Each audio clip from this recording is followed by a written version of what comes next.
Dirigé par les rebelles.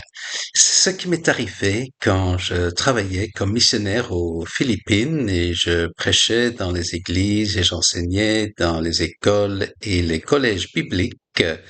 Et dans un endroit, on m'a demandé d'aller monter jusqu'à un village en montagne là où il y avait une église et aussi un collège biblique et dans ce village en particulier qui était situé en haut dans les montagnes, tout à fait au, au centre de Mindanao, qui est une île tout à fait au sud des Philippines où normalement les touristes ne vont pas parce que effectivement c'est très dangereux parce qu'il y a beaucoup de rebelles là et surtout dans les montagnes parce que c'est là qu'ils se cachent. Alors je suis allé avec eux et le soir précédent j'étais en train d'enseigner dans leur collège biblique et donc les gens du village ils savaient évidemment que j'étais là et je devais passer la nuit là-haut dans les montagnes parce que c'était un long voyage, un très long voyage et donc je ne pouvais pas faire ce trajet en un seul jour et donc pendant que je dormais en fait, j'étais au courant de rien du tout. C'est seulement le lendemain qu'on m'a informé de ce qui s'est passé pendant la nuit. À cause de ma présence là, euh, le soir précédent au collège biblique, donc l'information a circulé comme quoi il y avait un étranger dans le village et les rebelles ont entendu parler de cela et au milieu de la nuit, ils sont venus de leur cachette plus haut dans les montagnes et ils ont encerclé tous les villages tout autour afin qu'il n'y ait absolument aucun moyen d'en sortir de ce village. C'était complètement bloqué comme un piège et les villageois, euh, eux, ils ont vu ça et ils s'attendaient à ce qui se passe d'habitude quand les rebelles encerclent le village.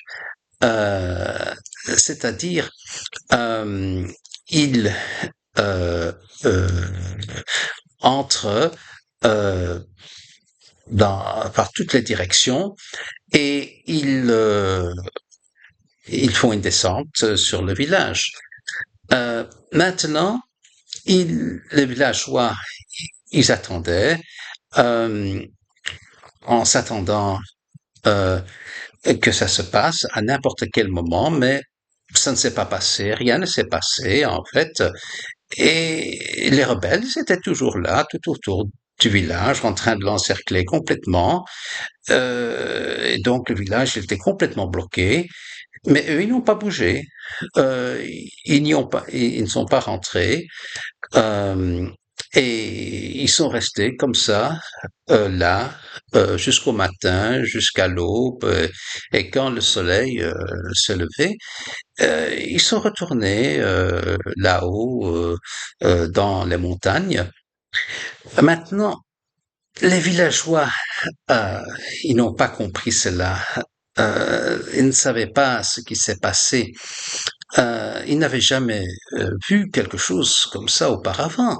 Ils ne comprenaient pas pourquoi les rebelles euh, sont allés tout autour du village en l'encerclant sans effectivement l'attaquer, comme ils le font d'habitude quand ils encerclent le village.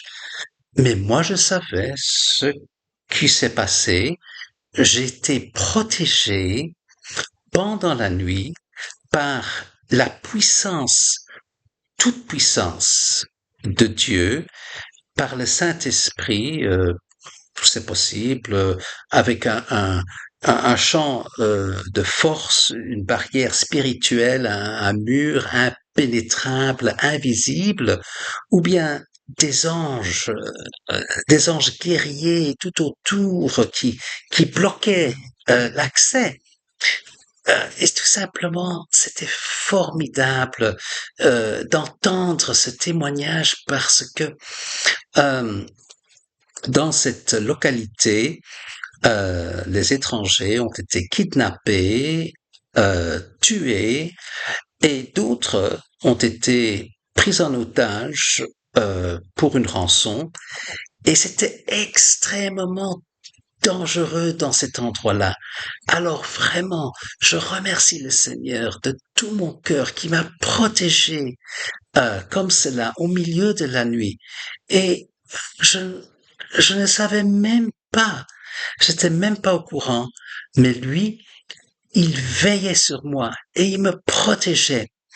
Et dans les notes de cette vidéo, si vous regardez là où il est marqué davantage d'informations, il y a le psaume 91 qui est exactement la même chose euh, qui, qui m'est arrivé. Alors, si vous lisez cela, vous saurez comment Dieu m'a protégé cette nuit-là et comment il m'a protégé quand j'étais piégé par les rebelles.